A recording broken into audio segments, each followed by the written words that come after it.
What time?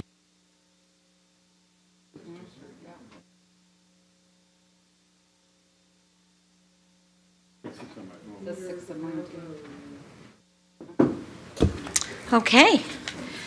Good evening, everybody. Welcome on this beautiful summer night. I don't know who decided that earlier meetings on the summer was better, but whatever. Here we are.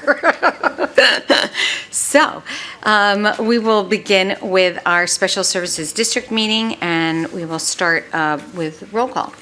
Ms. LeBrook. We have Ms. Billings-Smith. Present. Ms. Blanks. Present. Ms. Cantor. Here. Mr. Cortez. Here. Mr. Davidoff. Here. Ms. Fay. Here. Mr. Sweeney. Here. Mr. Winograd. Here. Mr. Zadanowitz. Here. And we have Ms. Johnson. Here. And Mr. Spivak. Here. Thank you.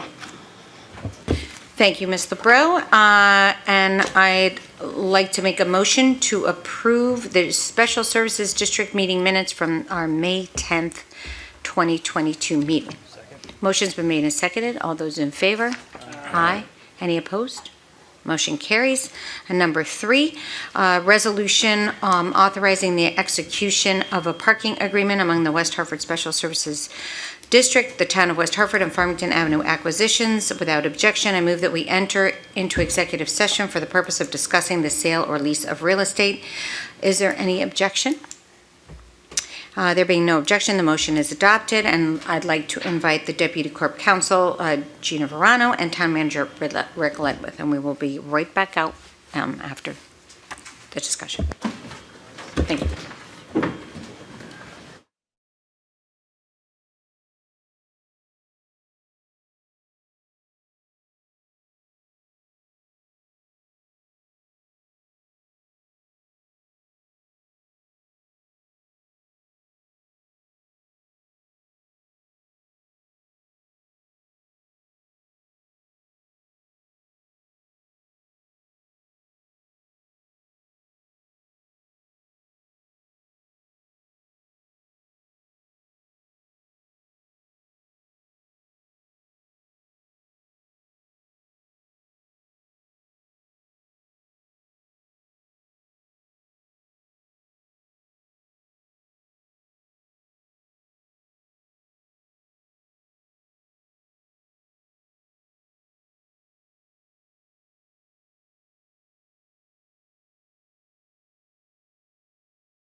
Right,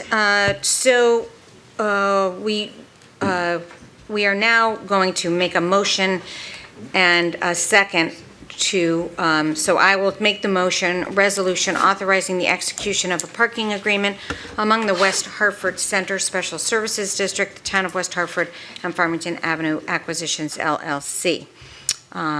Second. Motion's been made and seconded. Is there any discussion? I just thought maybe, Attorney Verano, maybe you would just summarize quickly? Would that be appropriate or not?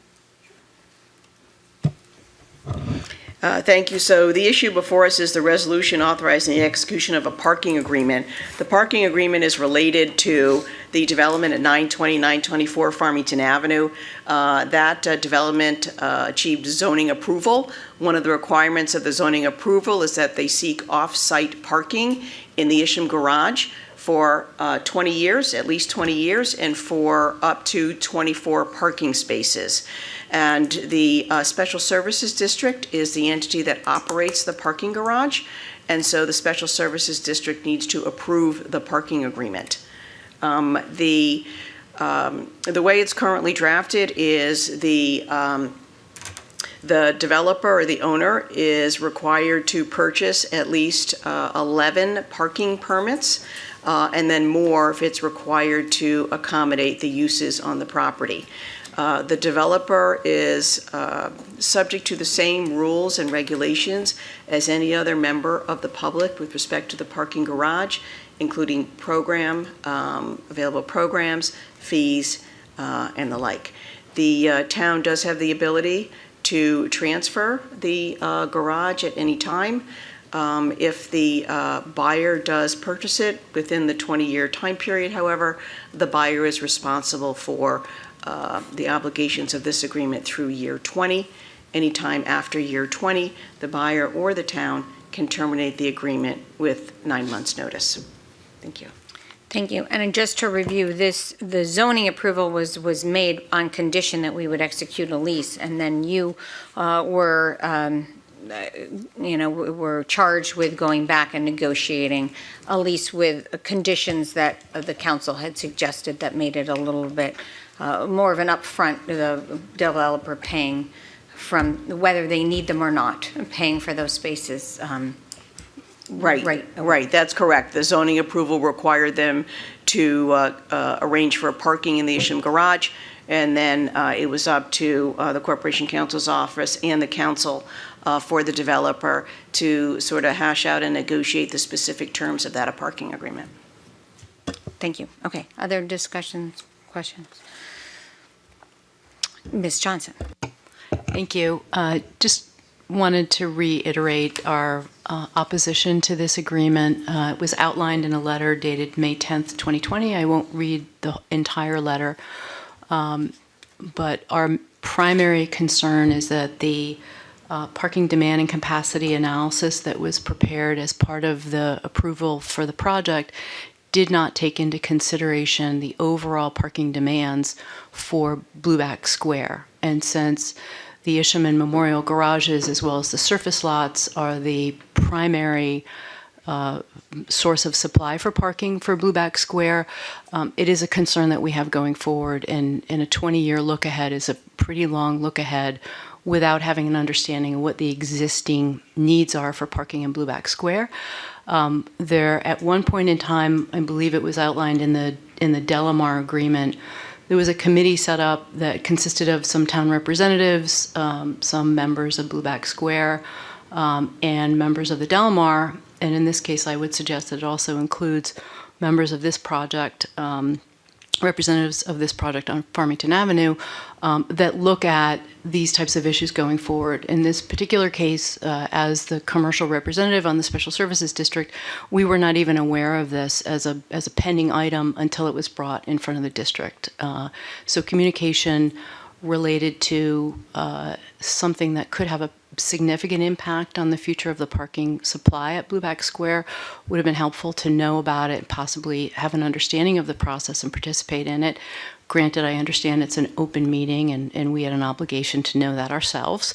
But going forward, it'd be helpful if there was a similar type of committee set up to look at parking needs, supply, demand, et cetera, for Blueback Square. Thank you. Thank you, Ms. Johnson. Those are really good suggestions. And, I think we all learned a little bit on the notice perspective of the process and having new owners, relatively new owners and uses maybe changing a little bit. It's been an education for all of us. Okay, any other discussion? All right, there's no, we will go to a voice vote here. All those in favor of executing the lease, parking agreement, say aye. Aye.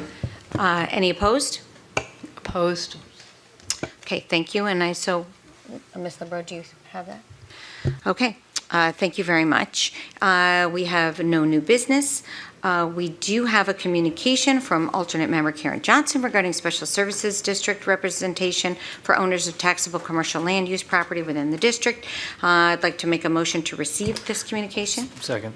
Motion's been made and seconded. All those in favor? Aye. Any opposed? Motion carries. And without objection, I move that we adjourn. Is there any objection? Seeing no objection, we are now adjourned. Thank you very much. All right. And we will go right into our good night. I'm sure you have other things you'd rather do, so you are free to go. Thank you so much. And we will be calling our... Thank you, Mr. Speedback. All right. I'd like to open our 6:10 public hearing. This is application on the Arapahoe Group LLC for change of zone from RP, RO, and RMO to BC with Special Development District Designation for a mixed-use development along Arapahoe Road, LaSalle Road, and Farmington Avenue. Roll call, Ms. LeBreau. Ms. Billing-Smith? Present. Ms. Blanks? Present. Ms. Cantor? Here. Mr. Cortez? Here. Mr. Davidoff? Here. Ms. Fay? Here. Mr. Sweeney? Mr. Winograd? And Mr. Zdanowitz? Here. Thank you. Thank you, Ms. LeBreau. In order to complete the required technical review and referrals, the applicant has agreed to continue this public hearing to September 13th, 2022 at 6:30 p.m. No testimony will be received on this application this evening. You can submit written testimony or appear in person on the September 13th at 6:30 p.m. If there is if we don't vote on that, so if there's no objection, we will continue the public hearing. Is there any objection? There being no objection, the public hearing is continued to September 13th, 2022 at 6:30 p.m. We will now begin our 6:15 public hearing. This is an application of Northbrook Place LLC and Elite Apartments LLC for rezoning and Special Development District Designation for 99 South Main Street. Roll call, Ms. LeBreau. Ms. Billing-Smith? Present. Ms. Blanks? Present. Ms. Cantor? Here. Mr. Cortez? Here. Mr. Davidoff? Here. Ms. Fay? Present. Mr. Sweeney? Mr. Winograd? And Mr. Zdanowitz? Here. Thank you.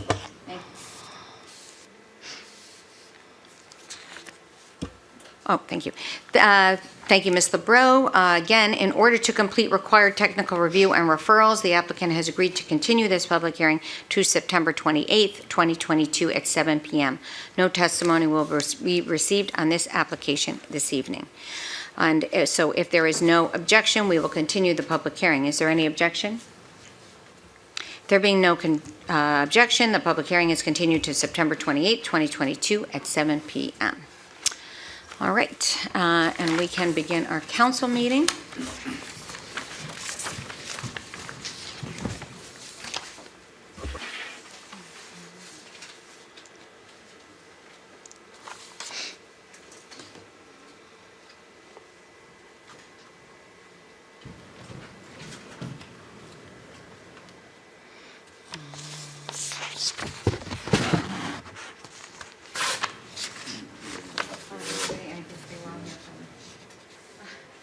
All right. Yeah. And it was publicly noticed that this was delayed. I mean, going to be, yeah. Yeah. Okay. All right. We will begin the 6:30 town council meeting. I'll call it to order, and we will begin with Pledge of Allegiance.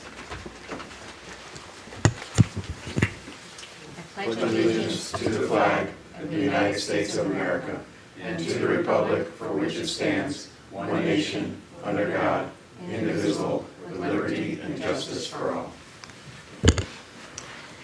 Thank you. Roll call, Ms. LeBreau. Ms. Billings-Smith. Present. Ms. Blanks. Present. Ms. Cantor. Here. Mr. Cortez. Here. Mr. Davidoff. Here. Ms. Fay. Present. Mr. Sweeney. Mr. Winograd. And Mr. Zadanowitz. Here. Thank you. Thank you, Ms. LeBreau. We don't have any proclamations tonight. We will begin public forum. There's nobody signed up to No, Madam Mayor, no one has signed up to speak this Okay, evening. and is there anybody, I don't see anybody in the audience that would like to speak to something not subject to a public hearing, so we will go right now into 4. Mr. Sweeney. Good evening, Madam Mayor. Without objection, I move that we place items 5A, 7D through 7G, 7I, 7J, and 10A on the consent calendar. Second. Motion's been made a second. Oh, good. Is there any objection? Hearing no objection, the items are placed on the consent calendar. Mr. Sweeney. Madam Mayor, I move adoption of the consent calendar. Second. Motion is moved and seconded. All those in favor? Aye. Any opposed? Motion carries. We now go to number 6, Mr. Sweeney. Yes, Madam Mayor, on item A, the application of the Arapahoe Group LLC change for zone from RP, RO, and RMO to BC with Special Development District Designation for mixed-use development along Arapahoe Road, LaSalle Road, and Farmington Avenue. Without objection, I move that the application be postponed to the Town Council meeting on September 13, 2022. Is there any objection? Hearing no objection, or seeing no objection, the motion is adopted. B, Yes, Mr. Sweeney. Madam Mayor, on item B, application of Northbrook Place LLC, Elite Apartments LLC for rezoning a special development district designation for 99 South Main Street. Without objection, I move the application be postponed to the Town Council meeting on September 28, 2022. Thank you, Mr. Sweeney. Is there any objection? There being no objection, the motion is adopted. Number 7, Mr. Sweeney. Madam Mayor, on the application of the West Hartford Partners LLC, development entity of the Continental Properties as contract purchase of a change zone from RM, R2, RM3 to RM3 with a special development district designation overlay for redevelopment as a multifamily residence use of 3.9 acres at 950 Troutbrook Drive in the portion of 125 Kingswood Road, such portion of being at the north end of Kingswood Oxford School athletic fields and adjacent to the south side of 950 Troutbrook Drive. Without objection, I move that we receive the application, refer to the Town Plan and Zoning Commission, the Design Review Advisory Board, and schedule for public hearing on October 12, 2022 at 6:30 p.m. Thank you, Mr. Sweeney. Is there any objection? There being no objection, the motion is adopted. B, Mr. Sweeney. Madam Mayor, without objection, I move the ordinance making an appropriation for the replacement of the tennis courts at Conard High School, Hall High School in the amount not to exceed $495,000 in the Capital Improvement Fund for fiscal year 2022 through 2023, and authorizing the issuance of bonds in the amount of not to exceed $495,000 to fund the appropriation. Without objection, I move we receive the ordinance and set forth public hearing on September 13th, 2022 at 6:15 p.m. Is there any objection? There being no objection, the motion is adopted. Letter C, Mr. Sweeney. Madam Mayor, I make a motion to adopt the resolution authorizing the execution of the parking agreement among the West Hartford Special Services District, the Town of West Hartford, and Farmington Avenue acquisitions. Second. Motion's been made and seconded. Mr. Ledwith, would you like to summarize, or Attorney Brennan? Thank you, Madam Mayor. This resolution was a topic of our Special Services District meeting that took place earlier this evening, and will authorize the execution of a parking agreement among the Special Services District, the town, and the developer, Farmington Avenue Acquisitions, LLC. By way of summary, in January of 2022, the Town Council, acting in its capacity as the zoning authority, approved with conditions of approval the application filed by the Farmington Avenue Acquisitions LLC to construct a new mixed-use development on its property located at 920 and 924 Farmington Avenue.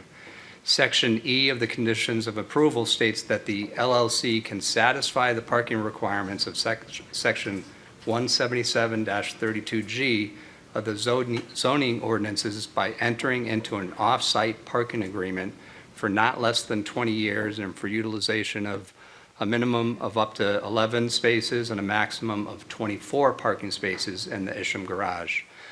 A parking study submitted to town staff during the zoning approval process demonstrated that there was sufficient capacity in the Isham garage to accommodate their request to utilize the garage to satisfy the parking agreement. Farmington Avenue Acquisitions LLC understands that Isham Garage is available for public use at all times, and that individual spaces cannot be reserved for parkers on a permanent basis. In the event parking is unavailable at Isham Garage on a particular day, parkers may be directed by the town or district to utilize the Memorial Garage. Town Council adoption of this resolution will result in estimated annual parking revenues of between $14,520 and $31,680 annually to the Special Services District Fund, depending, of course, on utilization. Corporations Council Office has reviewed and approved the form and legality of the proposed ordinance, and I will turn it back to you, Mayor, for any questions that the council may have. Thank you, Mr. Ledwith, and I'll open it up for questions and or discussion in a moment, but I want to thank Attorney Verano for her work on getting us to this point, and I do think we all learned a little bit in the process of the impact and on the primary taxpayer to the district, and unfortunately that we didn't really hear from those people, but when we were making these decisions, and I think it's something we will look at differently going forward. So we are anxious to get this development built, and they could not do it without this cooperation, and I think we made it as beneficial to the town as possible, and I want to thank you for your work on that. Any comments, or Mr. Cortez? Now, I want to echo kind of what you said about learning about, the process, especially with the special service districts, their involvement. It'd have been great to hear from them prior to, because I think we put there was a lot of discussion in regards to this property and the parking, and there was concerns about this. But and I feel that, with the last conversations we've had, the conversations have been ongoing in regards to this property, we came up what will be best for the town to make sure that we don't get shortened down the road as far as, parking spaces, or let a developer get away with not having enough spaces. And this was something that was doable. But, it would have been nice to kind of had the special district, involved earlier on, because that could have changed things, how we looked at things. But, I feel good about what we got right now, considering what took place. Thank you, Mr. Cortez. Any other? All right, then we can go to I think we have to go to, we don't have to do roll call for this? No? Okay. All those in favor, say aye. Aye. Any opposed? Motion carries. Letter H, Mr. Sweeney. Madam Mayor, without objection, I move authorization of the resolution authorizing the execution of a temporary and permanent easement to support the Fern Street Bridge replacement, and that it be referred to the Town Planning and Zoning Commission. Is there any objection? There being no objection, the motion is adopted. And just flying through here. Go to reports from the Town Manager, Mr. Ledwith. Thank you, Madam Mayor. The town manager's report has been posted on our website, but I'd like to highlight a couple of things on the report. First, we have 2 committee meetings taking place tomorrow. We have our Community Planning and Economic Development meeting at 8 a.m., and we have our Human and Community Services Committee meeting taking place at 6 p.m. tomorrow evening. We have invited our architect for the new Elmwood Community Center and Library feasibility study to join us at both of those committee meetings, and Tecton Architects is the architect we did engage with, and they will provide both committees with an update on our progress to date with the feasibility study. And the other thing I wanted to note for the council is yesterday the Hartford Business Journal did announce its 40 Under 40 awards for 2022, and West Hartford has not 1 but 2 honorees in this year's 40 Under 40 awards. So we have our Economic Development Coordinator, Kristen Gorski, who was awarded for her work here in West Hartford, and we have our Deputy Mayor, Liam Sweeney, who was recognized as well. So both a ceremony will take place on Thursday, September 22nd at Rentschler Field to honor both of our West Hartford awardees. And we congratulate both Kristen and Deputy Mayor Sweeney for their awards. And that concludes my portion of the town manager's report. I do want to cede the rest of my time to a special guest. We have David Sagers with us, who is the president of the West Hartford Land Trust.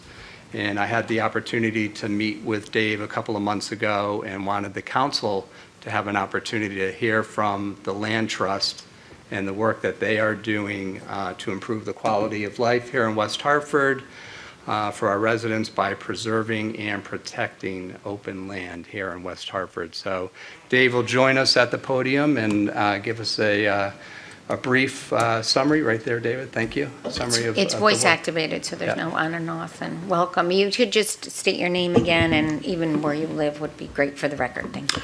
Okay, for the record, Dave Sagers, 178 4 Mile Road, West Hartford, Connecticut, president of the West Hartford Land Trust. Mayor Cantor, Deputy Mayor Sweeney, members of the town council, town manager Ledwith, I appreciate your attention. I appreciate your time. I'll try to make the best use of it and keep it brief. But my goal here today was to kind of introduce you to the Land Trust and what we do, and also kind of identify for the future if there's ways that the Land Trust and the town can work together. And I've obviously some ideas, but I kind of want to leave that somewhat open to some extent. So we'll start with really the Land Trust itself. So we are actually celebrating our 20th anniversary. We were founded in 2002.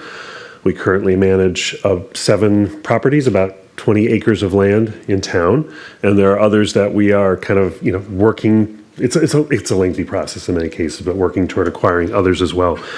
We're all volunteer. We're a 501c3. We have a small volunteer board. We have a couple volunteer groups. One's focused on land management. The other's focused on our plastic recycling, which I'll talk a little bit about later. We really have a couple of missions. One is to preserve space, for its own sake, right?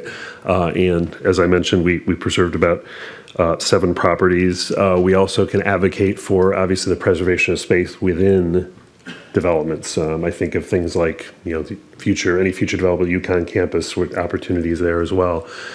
But secondly, I think the other important thing is not just the preservation, but also making it relevant, to residents.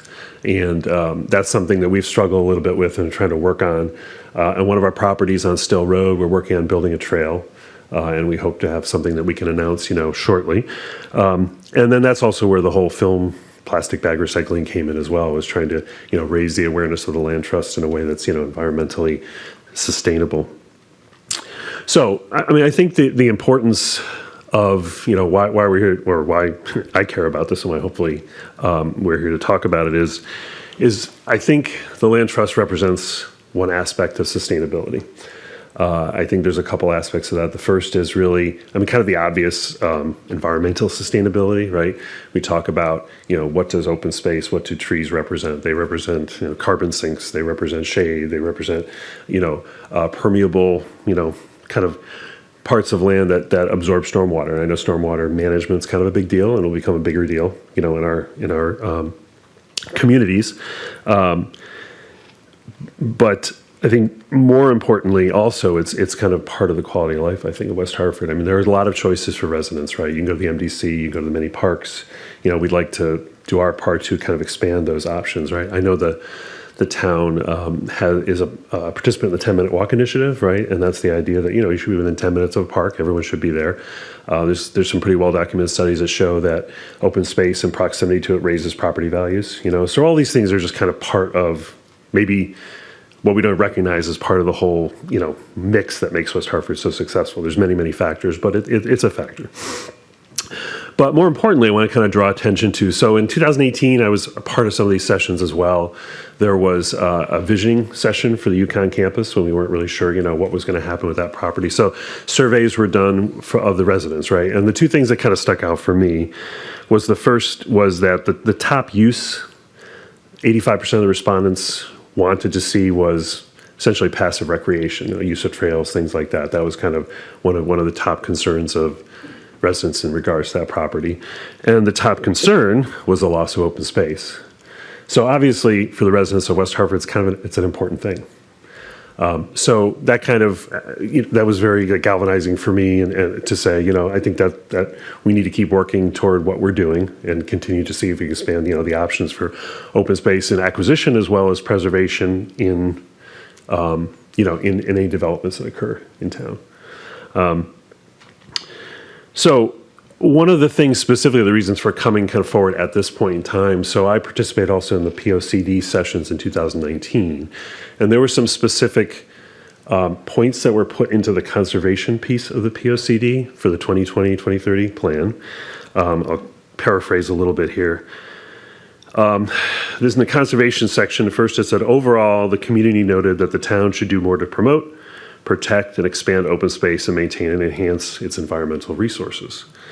The strategies under that to preserve, maintain, enhance, and expand included support the efforts of conservation organizations to purchase and protect land with priority in wetlands and floodplain areas, to explore federal, town, state funding opportunities to purchase open space, conservation or recreational lands with a priority, again, on properties with ridgeline, wetlands, watercourses, et cetera.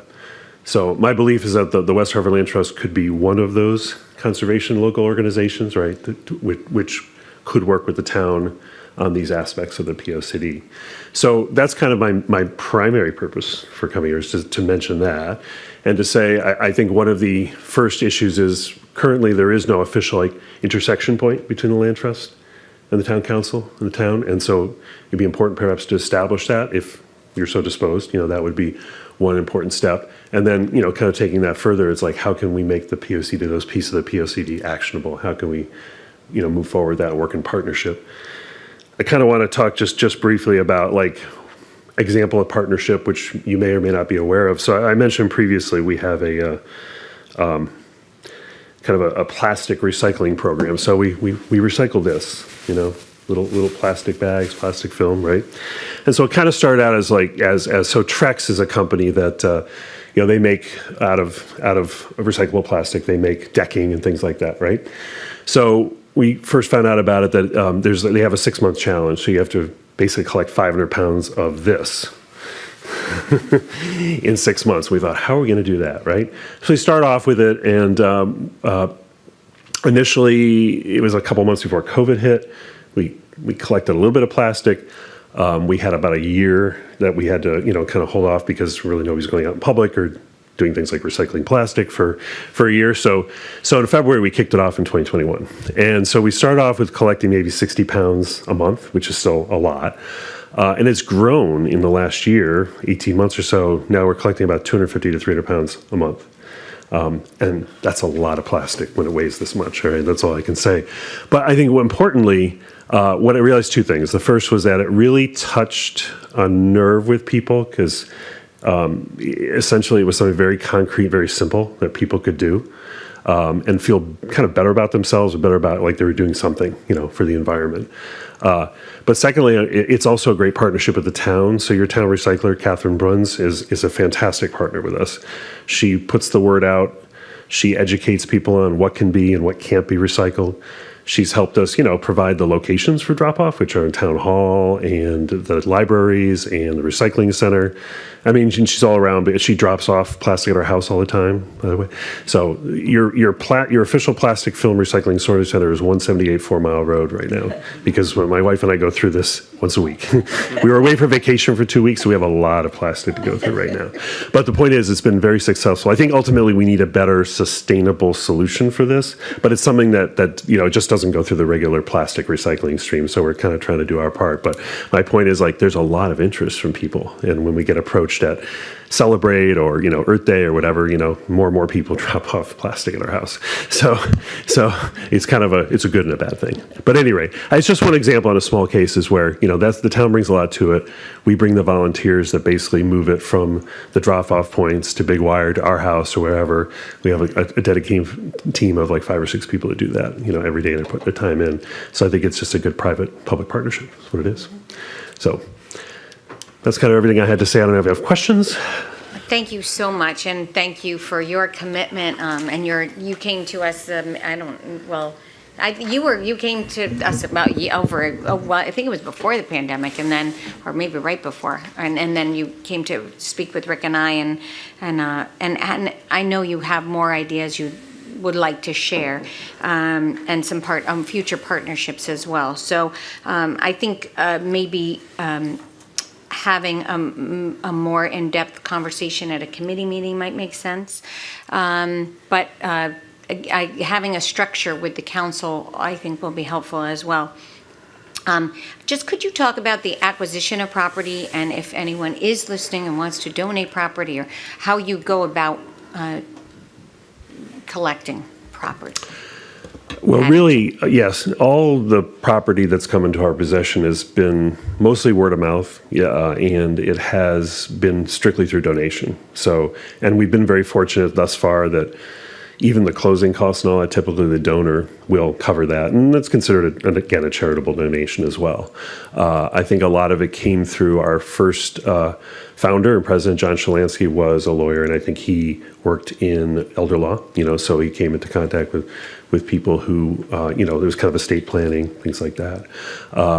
We've gotten connections through real estate agents and through lawyers primarily, but our kind of process, if you will. I mean, each land trust is different. Like if you go out to Salisbury, they're going to kind of scoff at like an acre of land, but for us, we look upon it as, if we can kind of keep that balance between development and preservation, there are a few properties that were fragments of land that, like a quarter an acre or something we just had to say no to. But generally we have a bit of an evaluation process, but generally speaking, it's more about, it really is more about just, preservation is all important.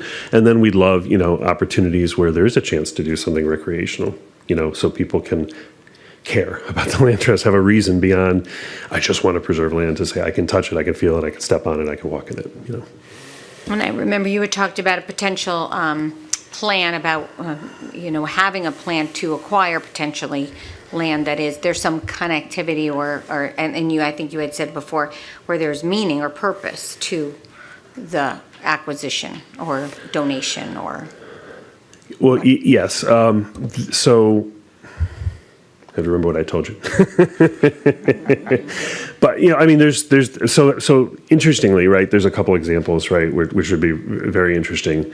I think we talked a little bit about the war camp, right, the Revolutionary War Camp.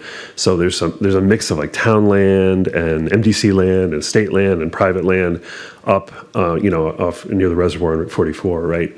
So historical would be one reason and one meaning to acquiring land as well. Other land could simply be, it's there to be preserved, it's wetlands, right? And as you've noted, like the town focus on wetlands and ridge lines and things like that.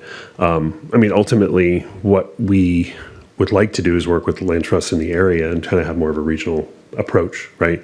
And to have connected lands, right? I think that's really important for pollinator pathways, wildlife corridors, just, having just more coherent, everything in Connecticut goes town by town, right? So that's the way the thinking goes. So I think more regional thinking. And so we've been talking to a couple land trusts about, some regional thinking, and, that will take time, but I think it is the way to go to have more impact, in a regional way. And I think the other thing I mentioned as well was, I know there's no specific plans that we know of, but we someone had passed on to me that the MDC was looking at kind of a strategic evaluation and potential disposition of their lands in different towns. And my thought was, well, certainly it's something, the town council might be interested in, certainly something we want to think about more regionally, because the MDC is regional, and is there a way to preserve some of that if they no longer wish to do so, so. Those, I think, are some of the things we talked about. Exactly. Right? No, thank you. I think it was sort of the connectivity and the regional aspect and looking at it that way and MDC, all that. Anyway, questions, comments for Mr. Zdanowicz? You actually kind of took some ideas out, because we walk up through Reservoir 6 often, and I saw that on the map as the Revolutionary Camp, and I'm like, I was going to ask about that property specifically, but you mentioned it, and so I'm glad you're tracking that. And then you mentioned Still Road as well, that land there too, in your earlier. Yeah, so Still Road, if you're coming on Main Street and you take a left, Yeah. It's that land there. Actually, Wintonberry Land Trust, which is Bloomfield, owns some of it, and we own some of it. But altogether, it's about 14 acres or so. So that's great. And, you also mentioned trees and such like that, and I get it, right? So I love the forests and stuff, and I'm an active sportsman. We have an example of where we actually logged property and brought in more wildlife than ever before, because there's a process where you manage it so that you do that. You just don't go in and clear cut and things, and I'm sure you're aware of all that. You do it responsibly. And I can just, our one example that we have in 10 years changed the property completely, and the amount of wildlife that came in, and how the better trees started growing, so it's just something. You had some acres, I know, something to think about if you have the opportunity. A plan with forestry well maintained is absolutely, essential for preserving as well. Yeah, absolutely agreed. And one of the issues right now, of course, is like invasive species have come in and changed the whole landscape and crowd out the native plants. So there are some other efforts afoot, and we're, again, trying to coordinate with those other groups too as well that are trying to work down those angles. And we recently came into contact with someone who, on a volunteer basis, he's between jobs. He's a land steward, and he's going to start putting land management plans together for us, which would include, kind of what you're talking about, the forest management potentially. Yeah, it's great. And when we went through it, it was like, well, we're going to leave certain trees 4 feet off the ground and cut them high. Then we're going to cut some low. We're going to put a 6-foot stump here, lay it outside. And you're like, well, just, no, it's for the animals. It's for this. It's for that. Yep. And I'm telling you, you have to really see it over 10 years to appreciate it. And boy, did it really come through for us. So. That must be why the bears are in my backyard all the time. No, it wasn't here in Connecticut, but it was, that example is the one that went in the house. They're good friends of ours, and they live in the neighborhood. Okay. So. All right, Mr. Zadanowitz. All right, thank you. Any other comments, questions? Well, I want to thank you again for your commitment and your forward thinking and your persistence too in making sure that we follow through on our end to educate the council on the next steps on what we're going to do and how we can make you a more integral part of all of our planning. So Excellent. again, thank you for your so time. much. Appreciate it. All right. Enjoy the rest of your summer. Thanks, Dave. All right. Anything else, Mr. Ledwith, or questions for Mr. Ledwith? That was it, Madam Mayor. Thank you. Okay. All righty. Happy to answer any other questions that folks may have as well. I think we're good. Doesn't look like any questions. Okay. Corporation Counsel, anything? No report tonight from Corporation Counsel. All right. Very good. I'm going to just do some quick announcements. I just wanted to recognize a couple of people. Well, one actually sat at this table, Rob Rolson, who died on July 25th at 73 years old, way too young. And Rob was a Vietnam vet. He actually served in the Navy for 4 years, which included a tour in South Vietnam from 68 to 69. And it changed his life in a way that made him outreach to veterans, really committed to doing work for the veteran community. But he was of West Hartford and for West Hartford in every way. And he was really, I think, connected to the Park Road community in a really profound way. And always, Renee talked about the fact that he was always, they would co-anchor the Park Road Parade show, and it was sort of, everybody said, Mr. Patrici was an informal mayor of Park Road, and he became that as well. But he did his work connecting with business owners and residents on the ground and connecting people. And I think he taught all of us a lot on how to promote the town and be advocates and and really support the connection between the staff and elected officials was also very, very strong. So anyway, I just want to say that we're thinking of his family. He was married for 53 years to Barbara, and I know that we'll be honoring him, in various ways, because there is not an area of town that doesn't have Rob's stamp on it. So again, we're thinking of Barbara, Allison, and Jenna, and his son-in-laws and 4 grandchildren. And make the most of each day. Rob surely did. And I also want to just recognize we had a registrar of voters, actually, Marsha Woolsey, who passed away last year in November of 21, and they did a private funeral for her. They are doing a memorial service as soon, and I just want to say we're thinking about Charles, her husband Charles, and Thomas. She was very committed to her role as registrar of voters, and we're thinking about you.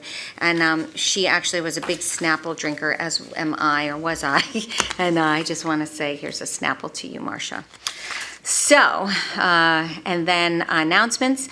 Noah Webster House received $415,000 from the Bond Commission on infrastructure renovations and improvements. We're really grateful to the administration's commitment to this, and the governor came actually and met with the staff and Jen at the Noah Webster House, and we're really very excited that the money will be used for preservation of the museum's historical collection, renovations to the orientation area and gift shop, and the funding will also be support a major initiative to reimagine educational programming in order to share a more diverse history of Connecticut. So we're really excited to see that money put to really good use. And thank you to Ms. Billy Smith, who's on the board. The board did a great job of identifying what those needs are and the whole process. So. West Hartford also has winners 17th annual EE Smart Student Contest. We have incredibly high achieving students and so many families that support them. And West Hartford students Adina Gamson, grade 3, Asher Gamson, grade 8 kindergarten, Kayla Arasti, kindergarten, Logan Murphy, grade 3, Shalom Gopin, also grade kindergarten, were recently honored as winners in the 17th annual EE Smart Student Contest. They were among 100 students in grades K through 12, but we really rocked it on the K category, who submitted projects to the statewide contest promoting sustainability, energy efficiency, clean and renewable energy. 25 entries were selected as this year's winners, and each finalist received a prize box with a gift card and a certificate. I have been to those awards before. This year I actually couldn't be there in person, but it is really remarkable, and they make their I think their energy efficiency and clean and renewable energy a way of life, and that's, I think, how we do change things. Connecticut Transit offers fare-free bus rides until December 1st, 2022. That's from the Connecticut Department of Transportation, Connecticut Transit Express, MCT Fast Track Services, and ADA Paratransit is also fare-free statewide until December 1st. And if there's any information on routes and schedules, check online or call customer service centers for assistance in planning your trip. Events, Yo-Yo People. West Hartford Library's Children's Division presents Yo-Yo People, a fun family event at Blueback Square on August 17th at 6:30 p.m. It features John and Rebecca Higby, who have performed their high-energy show featuring yo-yos, hula hoops, and unicycle in over 26 countries and hold 4 Guinness World Records. In the event of rain, the show will be postponed to Thursday, August 18th. Noah Webster House's Community Nights will be on August 18th from 5 to 8 p.m. This is the third Thursday event, third Thursday of the month, and museum visitors can learn history, play colonial games, giant versions of games like Scrabble, Jenga, and Connect 4. I don't know if they had those in historical days, but okay. They have enjoyed grub from participants, that wasn't my term, food and beverage trucks, shopping from local vendors, and it's $5 a person, maximum of $20 per family, and free for members and kids age 5 and under. Book bag distribution August 21st 21st, Concerned Parents of Color, also Adrian Billy Smith, founder of Concerned Parents of Color, is hosting its annual community back-to-school book bag giveaway on 11 to 1 p.m. at the main entrance of Town Hall. Each book bag will include 1 notebook, 2 folders, 1 pack of crayons and pencils. Get your book bag and school supplies while supplies last. All students are welcome. And you can always donate to Concerned Parents of Color. If you can't make it that day, and I can't because we have a wedding, but I hope to donate a couple of something so they can be donated to kids so they can start school fully supplied, which is a great way to start school. West Hartford, is there anything more you want to add to that? Okay. West Hartford Pooch Plunge, August 22nd, will take place at Beachland Park from 4 to 6:45. Rain date will be August 23rd. End of summer, this end of summer special event has been going on for a number of years and has been a very popular event, and it is sponsored by the Dog Park Coalition, Town of West Hartford, Uber Dog, Zipzyme Omega, and Keating Insurance. The cost is $15 per family.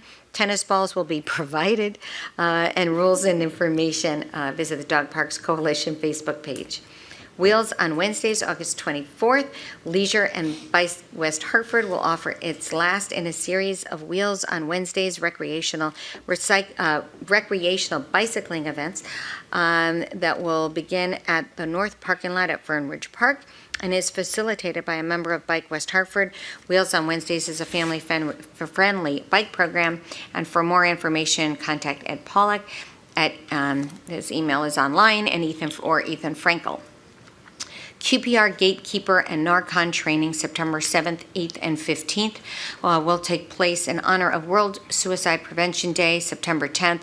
The town of West Hartford and the West Hartford Prevention Partnership is hosting these important trainings. Learn how to save lives by using these 2 methods. Register for one of the following dates. Again, September 7th, 12 to 2, September 8th, 6 to 8, and at Town Hall, September 15th, 5 to 7 at Elmwood Community Center, and you can use a link on Seamless Docs that is really too long to say. For more information, contact Kelly Waterhouse at 860-561-7575 or kelly.waterhouse@westhartfordct.gov. This is really, really important. A lot of people are feeling, have gone through a lot, especially during these past 2.5 years of the pandemic, and there are important tools in this, and I think it's really, really important for as many people to have those resources available to them. West Hartford Garden Club meeting, Thursday, September 8th at noon, will feature Donna Katsaranis, a garden coach, who will give a presentation on the meditation gardens at this meeting. Registration is required, so visit the westhartfordgardenclub.org site. Noah Webster Real Ale Harvest Fest, September 10th. 20 brewers will create unique casks of real ale for this one day only, with one stipulation. Their brew must include an ingredient from Noah Webster's 18th century garden or pantry. This unique and exclusive event takes place on the grounds of the historic Noah Webster, and there will be 2 sessions, 2 to 5 or 6 to 9. Each session includes unlimited samples and served in a souvenir tasting glass. Advance tickets are available for $50 at Noah Webster, their website, and September 2nd, they go up $10, so get your tickets early. Designated drivers are welcome at $20 per person. Guests must be 21 with proper ID. All proceeds will benefit the nonprofit museum. Are there any other announcements or? No? Okay. All right, I don't think I have an announcement yet. My daughter-in-law is due this week sometime, I know. So, very exciting. All right, and with that, I make a motion to adjourn. Motion, are there any objections? Seeing no objections, we are now adjourned. Have a wonderful rest of your summer. We will see you in September.